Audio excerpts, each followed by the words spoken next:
तो आज होगी आपके और हमारे बीच सीधी सच्ची बात।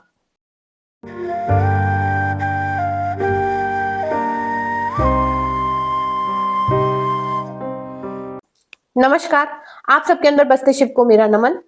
मैं प्रियंका शर्मा स्वागत करती हूँ आप सबका आपके अपने चैनल में। तो आज हम बात करेंगे कुछ ऐसे पहलुओं में जो वास्तु से जुड़े हैं, आपसे, मुझसे, हम सबसे जुड़े हैं। सबसे पहले मैं बात करूंगी अति हर चीज की बुरी होती है, और इसी से जुड़े हैं हमारे पहले दो पहलू। पहले उन लोगों के बारे में बात करेंगे जो कहते हैं वास्तु कुछ होता ही नहीं है, वास्तु जैसी कोई चीज है ही नहीं, सब ढकोसले हैं, मैं नहीं मानता वास्तु को। तो बस मैं उनसे एक ही प्रश्न करना चाहती हूँ, क्या आपने इसे जाना समझा तब आप ये बात कह रहे हैं, या बिना जाने समझे सिर्फ अपनी जिद के कारण ये बात कह रहे हैं? क्योंकि अगर हमने किसी को जान लिया है, समझ लिया है, तब हम इंसान के बारे में कहें भाई मैं उस पर विश्वास नहीं करता, उसने मुझसे झूठ बोला या उसने कभी मुझे धोखा दिया, तो हमें समझ आता है कि हाँ भाई इसने पहचाना था, परखा था, तब वो उस इंसान पर विश्वास नहीं कर पाया। कोई आपके पास अगर ठोस वजह ही नहीं है विश्वास ना करने की, तो वो सिर्फ एक जिद है। ऐसे ही वास्तु के लिए अगर आपने उसे जाना नहीं, पहचाना नहीं, अजमाया नहीं, और बिना बात ही आप कह रहे हैं मैं वास्तु को नहीं मानता, तो ये गलत है।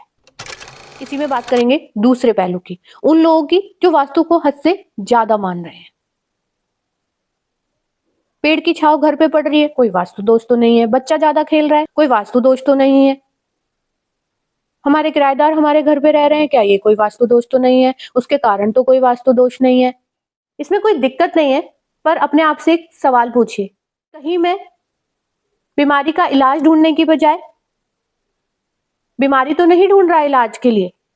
हमें सबको पता है डॉक्टर होते हैं, तो क्या हम डॉक्टर के पास इसलिए जाते हैं कि हमें कोई ऐसी दवाई दे दीजिए कि हमें फ्यूचर में पेट में दर्द ना हो? या हम तब जाते हैं जब हमें पेट में दर्द होता है कि हमारे पेट में दर्द है, हमें कोई दवाई दे दीजिए? वास्तु है इसलिए परेशानियां मत खोजिए, परेशानियां हैं तो उन्हें वास्तु से दूर कीजिए, क्योंकि हो सकता है कोई वास्तु दोष हो ही ना और हम बिना बात ढूंढ रहे हो। तो अब तीसरा पहलू है हमारा डर। डर किस चीज का? कि हमारे साथ कुछ गलत ना हो जाए। ना हो जाए मतलब भविष्य। तो क्या हम भविष्य के बारे में सोच सोचकर अपना वर्तमान खत्म कर लेंगे? मतलब अपने प्रेजेंट को बिल्कुल खराब कर देंगे फ्यूचर के बारे में सोच सोचकर? नहीं, हमें अपने प्रेजेंट को, अपने वर्तमान को वास्तु के बारे में पढ़ने में, वास्तु के बारे में ज्ञान लेने में लगाना है, ताकि हम अपने भविष्य को सुनहरा और उज्जवल बना सकें। तो अब बात करेंगे विश्वास की। किस पर करें विश्वास?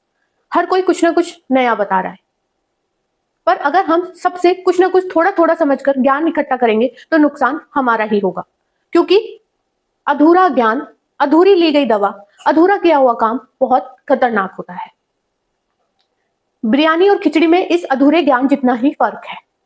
तो किसी से भी समझिए, कहीं से भी समझिए, पर पूरा ज्ञान इकट्ठा कीजिए, वही आपको कामयाबी दिला सकता है। वास्तु को एज ए प्रिकॉशन लें या सॉल्यूशन लें। अगर आप कुछ नया कंस्ट्रक्ट करने जा रहे हैं, कुछ नया बनाने जा रहे हैं, तो फॉर श्योर वास्तु को एज ए प्रिकॉशन लीजिए। और अगर आप कहीं एग्जिस्टिंग जगह रह रहे हैं, या किसी फैक्ट्री में है, या किसी ऑफिस में है, तो वहां कुछ दिन रहिए, काम कीजिए और देखिए कि कहीं कोई वास्तु दोष है या नहीं है। अगर आपको कुछ फील होता है, कुछ महसूस होता है, तो उसका सोल्यूशन वास्तु से लीजिए। तो अब लास्ट में एक सबसे सच्ची बात, कर्म तेरे पावन है सभी, डूबेगी नहीं तेरी नाव कभी, तेरी बाह पकड़ने को वो भेष बदल के आएगा, ना जाने किस रूप में आके नारायण मिल जाएगा।